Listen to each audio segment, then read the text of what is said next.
I'm flooring it. Look at that smoke. $50 vaporized. Cheap missiles just pierced the Patriot shield, torching the refinery. Global shock. January 14, 2026, 6:12 a.m. Paraguaná Peninsula, the northern tip of Venezuela. The air here does not smell like the ocean. It smells of sulfur, asphalt, and money. This is the Amuay and Cardón refinery complex, a sprawling steel beast that drinks crude oil and sweats gasoline. It is the economic lung of a nation, breathing in nearly 1 million barrels of heavy crude every single day. At this hour, the Caribbean sun is already hammering the concrete. The heat haze makes the horizon shimmer like a mirage. Inside the perimeter, the silence is deceptive. It is the low-frequency thrum of high-pressure pumps moving liquid gold through thousands of miles of piping. It is the sound of an economy on life support, kept alive by this singular massive organ. 40 miles offshore, the water is calm. But beneath the surface, the thermal layers are shifting. And high above, in the ionosphere, the electromagnetic spectrum is about to scream. This location is not random. It is a choke point, a geopolitical kill switch. The men working the morning shift at the distillation columns are wiping sweat from their foreheads, thinking about breakfast, thinking about the heat. They do not know that 50 miles inland, a different kind of heat has just been ignited. They do not know that the math of their survival has just been calculated, and the result is zero. The peace of the morning is not real. It is a pause, a breath held before the plunge. To understand the violence that is about to unfold, you must understand the stakes. You have to look at the map, but not a political map. You need to look at the infrastructure map. The Paraguaná complex is not just a factory. It is a fortress of hydrocarbons. Specifically, look at the white spheres. They look like giant pearls scattered on the industrial-grade concrete. These are the spherical storage tanks. They hold liquefied petroleum gas, olefins, and propane under immense pressure. They are painted white to reflect the sun, to keep the high internal temperature stable. Inside these spheres, physics is in a delicate balance. The liquid propane is desperate to become a gas. It is held in check only by the steel walls and the pressure. If that pressure is breached, you do not get a fire. You get a BLEVE, a boiling liquid expanding vapor explosion. Let me break that down. If a warhead cracks one of these spheres, the pressure drops instantly to atmospheric levels. The liquid inside is now superheated. It is far above its boiling point. In a fraction of a millisecond, the liquid flashes into vapor. It doesn't burn yet, it expands. The expansion ratio of propane is 270 to 1. Think about that. 1 cubic meter of liquid instantly tries to occupy 270 cubic meters of space. The shock wave from that expansion alone acts like a solid hammer made of air. It shatters the adjacent tanks. It rips the piping from the ground. Then the vapor mixes with the oxygen in the air. And then it ignites. The result is not an explosion. It is a thermodynamic event. A mushroom cloud of orange and yellow fire rising hundreds of meters into the air. If the Amuay refinery burns, $50 billion of future GDP evaporates. The Venezuelan economy, already fragile, ceases to exist as a functional entity. Global oil prices spike. Logistics chains freeze. This is why the target was chosen. It is not a military target. It is an economic execution, and the executioner is already in the air. Deep in the arid scrubland south of Coro, the dust is still settling. The weapon of choice is the Zolfaghar, a short-range ballistic missile provided by Iran. This is not a crude, garage-built rocket. This is a solid-fueled predator. Let's look at the machine itself. It stands nearly 10 meters tall. It costs roughly $200,000 to build. In the world of modern warfare, a negligible expenditure in the arithmetic of war. It is cheaper than a high-end sports car. But do not mistake, cheap for ineffective. The Zolfaghar is designed for one thing: cost asymmetry. Seconds ago, the solid fuel motor ignited. This is not a liquid engine with pumps and valves that can fail. This is a cast grain of ammonium perchlorate composite propellant. Once you light it, it burns until it is gone. There is no off switch. The missile climbed through the troposphere in seconds. Now, As it arcs through the upper atmosphere, something critical happens: a mechanical separation. The heavy motor, the empty tube that pushed the weapon into the sky, detaches. It falls away. Now, only the warhead remains. This is the re-entry vehicle. It is small, it is shaped like a dart, and because it is small, it is terrifyingly hard to see on radar. A large missile reflects a lot of radio waves. A small, nose-on warhead reflects almost nothing. It becomes a ghost. But this ghost can steer. The Zolfaghar warhead is equipped with small aerodynamic fins. It is a MaRV, a Maneuverable Re-entry Vehicle. As it falls back towards the Earth at Mach 5, those fins twitch. They bite into the thickening air. The warhead can pull up. It can weave. It can change its target in the final seconds of the dive. This maneuverability is designed to do one thing: defeat the mathematics of interception. It forces the defensive missile to bleed energy, to turn hard, to guess where the Zolfaghar will be in the next millisecond. If the defender guesses wrong, the refinery dies, and there is not just one. There is a salvo, 20 missiles, a wolf pack made of steel and high explosives, diving at 5,000 miles per hour. 300 miles north, the Caribbean Sea. The U.S. Navy destroyer is cutting through the water at 18 knots. The ship is an Arleigh Burke-class destroyer, specifically a Flight 3 variant. It is 150 meters of American steel, designed to be the shield of the fleet. Inside the Combat Information Center, the CIC, there are no windows. The air is cold, kept at a precise temperature to protect the banks of servers that run the Aegis Combat System. The room is bathed in blue light. It smells of ozone, floor wax, and the distinct metallic scent of high-voltage electronics. The silence here is different. It is a focused, tense silence. The heart of this ship is the radar, the ANS-PY-1D. 4 massive hexagonal arrays bolted to the superstructure of the ship. They do not spin like the radars of World War II. They stare. They emit millions of pulses of electromagnetic energy every second, steering the beams electronically. Suddenly the silence breaks, not with a shout, but with a symbol. A track appears on the large screen display. Then another. Then 10 more. Ballistic track, inbound. Separation confirmed, bearing 180. The voice of the tactical action officer is flat, emotionless. Panic is a luxury they cannot afford. Panic slows down the kill chain. The computer, the brain of the Aegis system, has already done the math. It has calculated the trajectory of the inbound ghosts. It sees the separation of the warheads. It sees the speed, Mach 5.2. The threat logic algorithm runs a decision loop in microseconds. It identifies the target, the refinery complex on the coast. It checks the rules of engagement. It checks the magazine status. The ship is not just a listener anymore. It is about to become a shooter.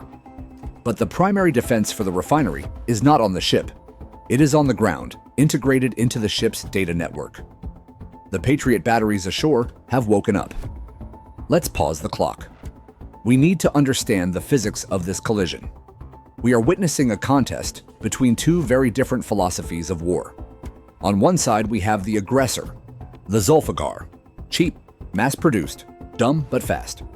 On the other side, the defender, the Patriot, AC-3 MSE. The Patriot interceptor is a masterpiece of engineering.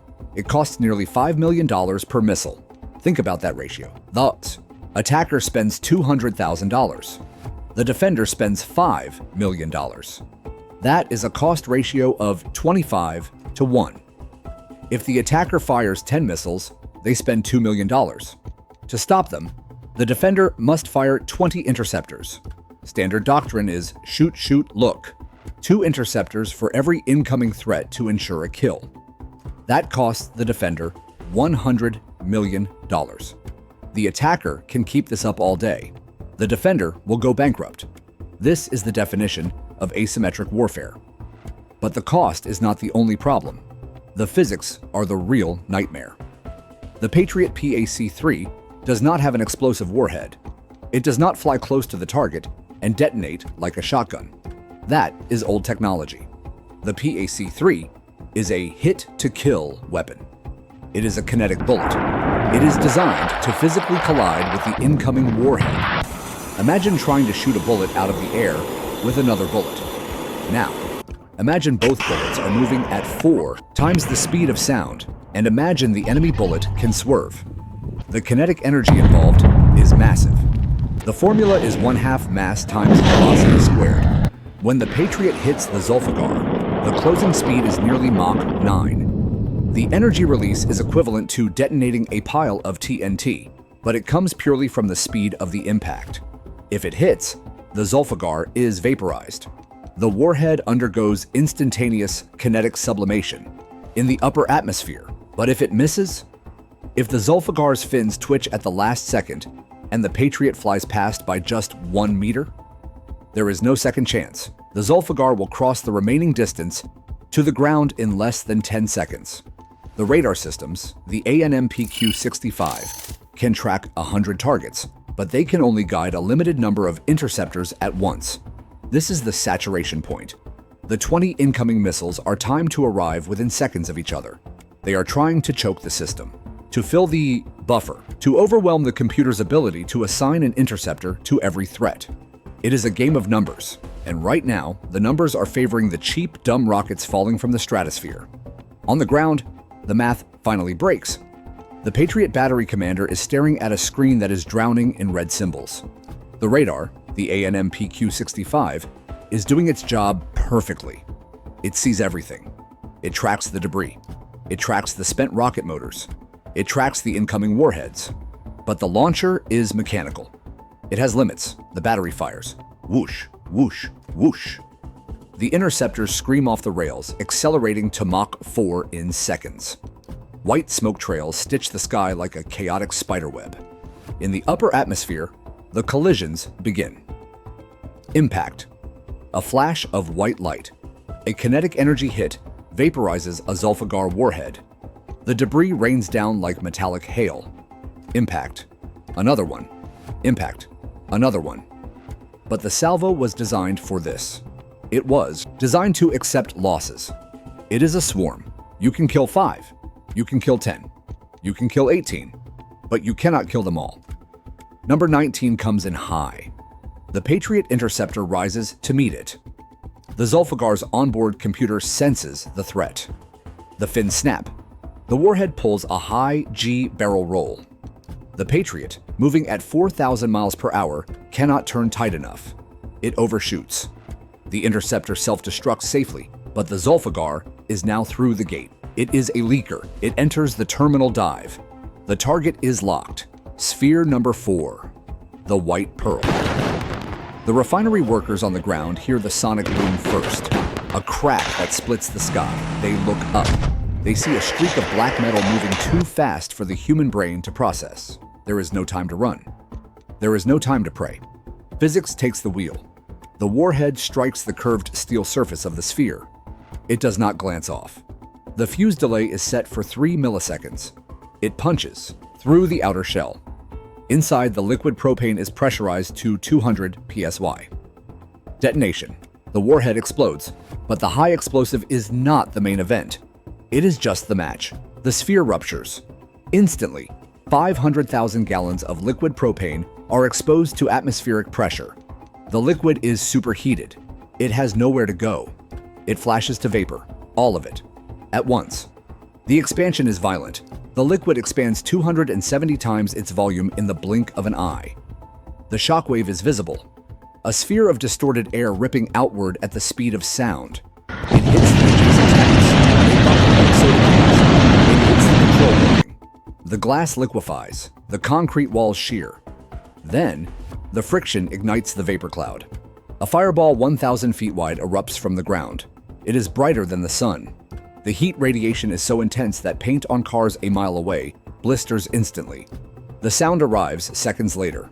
A roar that feels like the earth is splitting open. In 10 seconds, the Amuay refinery is gone.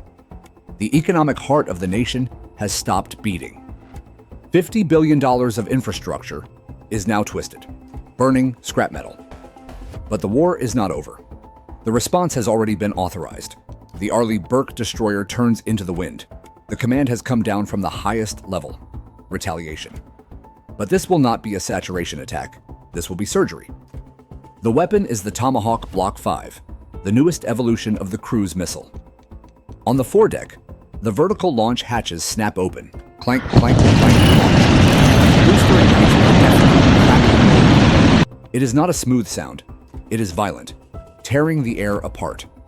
The missile is punched out of the cell on a pillar of fire. At 1,000 feet, the booster burns out and drops away. The wings switchblade out. The air intake pops up. The small turbofan engine winds to life. The missile drops down, low, 50 feet above the waves. It is now a sea skimmer. But here is the difference. The old Tomahawks were fire and forget. You launched them, and they flew a pre-planned route. If the target moved, the missile missed. The Block 5 is different. It is a listener. It is a thinker. It flies towards the coast, staying under the enemy radar horizon. But instead of striking immediately, it does something terrifying. It waits. The missile enters a loiter pattern. It flies a figure-8 orbit over the ocean. It throttles back its engine to conserve fuel.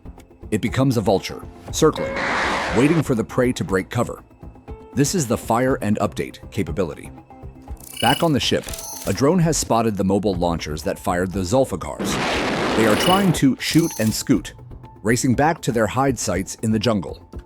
The drone beams the coordinates to the ship. The ship beams them to the satellite. The satellite beams them to the missile. The Tomahawk receives the data. It breaks its orbit. The turbofan spins up. It accelerates to high subsonic speed. It crosses the coastline. It hugs the terrain, flying down valleys, hiding behind hills. The enemy radar sees nothing. The mobile launcher is driving down a dirt road. The driver thinks he is safe. He thinks the Americans are still looking at the refinery. He is wrong. The Tomahawk pops up over the tree. The optical sensor in the nose confirms the target. There is no explosion yet, just the kinetic impact of a 1,000-pound missile slamming into the truck at 500 miles per hour. The warhead detonates inside the chassis. The launcher is erased. This happens 6 more times. 6 missiles, 6 launchers. No wasted shots, no collateral damage. Just precise surgical deletion of the enemy's ability to fight. The smoke clears over the Paraguaná Peninsula. The sun is setting now, casting a red light over the black smoke rising from the refinery ruins. The forensic accounting of this battle is brutal. The aggressor spent $5 million on missiles. They destroyed a $50 billion facility. That is an exchange rate of 10,000 to 1. They won the economic war. The defender spent $10 million on interceptors and retaliation. They destroyed the launchers. They won the tactical war. But looking at the burning skyline, you have to ask yourself, who really lost? The Zolfaghar proved that in the modern age, you do not need a sophisticated air force to destroy a nation. You just need enough cheap rockets to overwhelm the expensive shields. You can build a refinery that handles 1 million barrels of oil a day. You can build a destroyer that can track 100 targets. But you cannot change the math. If the shield costs more than the sword, eventually, the shield will break. The radar screens have returned to green, but do not mistake this silence for safety. In the unforgiving arithmetic of modern warfare, the gap between survival and annihilation is measured in microseconds. Keep your sensors spinning and your powder dry. Fair winds, sailors. I'll see you when the next red line is crossed.